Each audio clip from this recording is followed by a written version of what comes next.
Hello students, in this video we are going to learn concepts of depreciation and how to solve the sum of depreciation.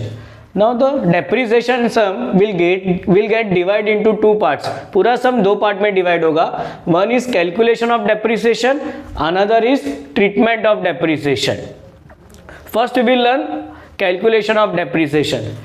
Under calculation of depreciation, in our 11th standard we have two methods, fixed cost method and written down value method, that is WDV method or FCM method. There are two other names for this method, is straight line method SLM or original cost method. So basically it is a three different name of one single method, and one more method is a written down value method. So these two method is there for our portion. Now how we will calculate the depreciation amount? Depreciation per annum यानी for full year. Original cost minus scrap value upon estimated life of asset in years. So when they will give you the information of estimated life of asset, so we have to use this formula: original cost minus scrap value if given, otherwise 0, upon estimated life of asset in years. By substitute value in this formula, we'll get depreciation per annum, that is depreciation for full year. The next is way to calculate the depreciation is again depreciation per annum, cost of asset into rate of depreciation upon 100. So when they will give you the percentage of depreciation, in that case we will use the second formula, that is rate of depreciation upon 100. So for again the depreciation is for full year. Now this particular part understand carefully. So number of month used upon 12. When to use this part? When we have used the asset for less than 12 months. So generally this happened in the year of purchase and sale. So whenever we have purchased after 1st April in between the years, in that case the number of month used for that year upon 12, or in the year of sale we have not used till 31st March, that is the last day of the financial year. In that case, in that year we have used for that particular month, accordingly we will divide number of months upon 12, because we have not used the asset for full year, so we cannot charge the depreciation for full year. So be careful, these to be used when in the year of purchase or sale, when we have not purchased on the first day of the year or we have not sold on the last day of the year. In that case we have to use this particular part. So this is the calculation of depreciation. A or B, when to use this formula? When estimated life of asset given. When rate of depreciation given, we have to use second formula. So this is how you will get the amount of depreciation. Now how to treat that in books of accounts, that is in the second part.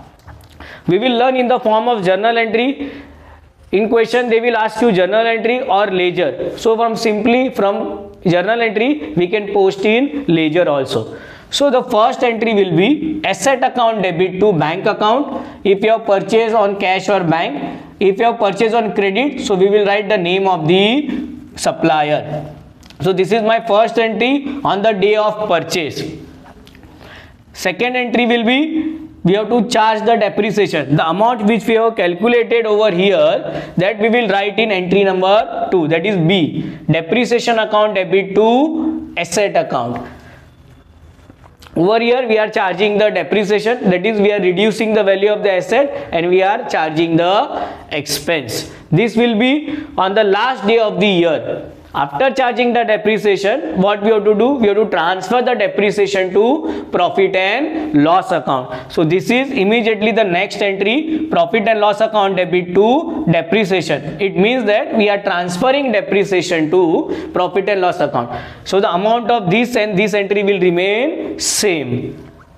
Now all these three entries will definitely come in the first year, that is in the year of purchase. Asset to bank or name of the supplier, second entry depreciation to asset, and transfer that to profit and loss account. And entry B and C will become for all the years. That is, suppose we have purchased the asset in 2020-21 and we are sold on 2022-23. तो first year में तीनों entry आएगी और बाकी के 3 साल के लिए we will only repeat this entry, that is depreciation and transfer of depreciation. Now in the year of sale, when we are selling the asset, the money will come bank account debit and the asset will goes out real account credit what goes out. So bank account debit to asset account. So this entry will come in the year of sale only. Now in the year of sale, what will happen? Either you make a profit or the loss. So do remember the rule of nominal account. When there is a profit, the credit all incomes and gains. So sale of profit account will be credited. Sale of profit on asset account will be credited. Now for example, there will be a loss at the time of sale. So again do remember the basic part, nominal account debit all expense and losses. तो अगर loss होता है तो आप कहाँ पे लिखेंगे? यहाँ पे लिखेंगे loss on sale of asset account. So if profit will be there in the same entry, if the profit will be there, so bank account debit to asset account to sale of profit on asset account.